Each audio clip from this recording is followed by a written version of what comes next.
আসসালামু আলাইকুম এভরিওয়ান। আজকে আরেকটা মাংস রান্নার রেসিপি নিয়ে চলে আসলাম। একটু ভিন্নধর্মী মাংস। প্রথমে কড়াই ৩ কেজি মাংস, এখানে ২.৫ কাপ পরিমাণ পেঁয়াজ কুচি আর ১/২ কাপ পরিমাণ রসুন ছিলে আমি আস্ত রেখেছি। আদা বাটা ৩ টেবিল চামচ, রসুন বাটা ১ টেবিল চামচ পরিমাণ। মরিচের গুঁড়া দিয়ে দেব ৪ টেবিল পরিমাণ। এটি একটু ঝাল ঝাল হবে।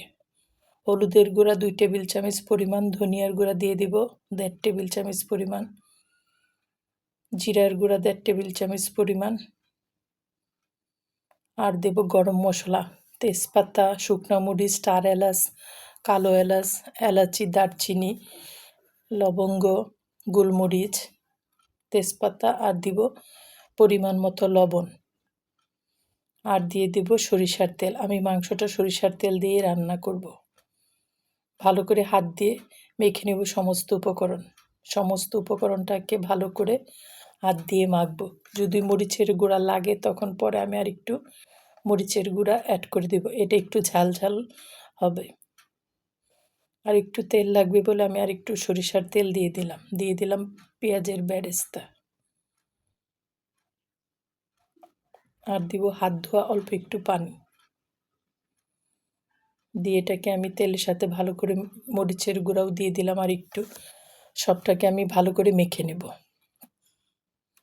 কয়েকটা আস্ত রসুনও আমি এখানে দিয়ে দেব। এখন এটা আমি চুলায় কষানোর জন্য দিয়ে দেব। চুলায় কষতে থাকবে, আর যখন পানিটা উপরে উঠে আসবে তখন এটাকে আমি নেড়ে একটু মিশিয়ে দেব।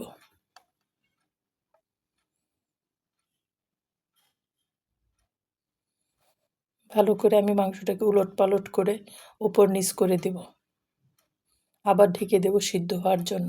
যখন মাংসটা থেকে এরকম তেল উঠে আসবে, কষানো প্রায় হয়ে যাবে, তখন এটাকে আমি ভালো করে নেড়ে দেব।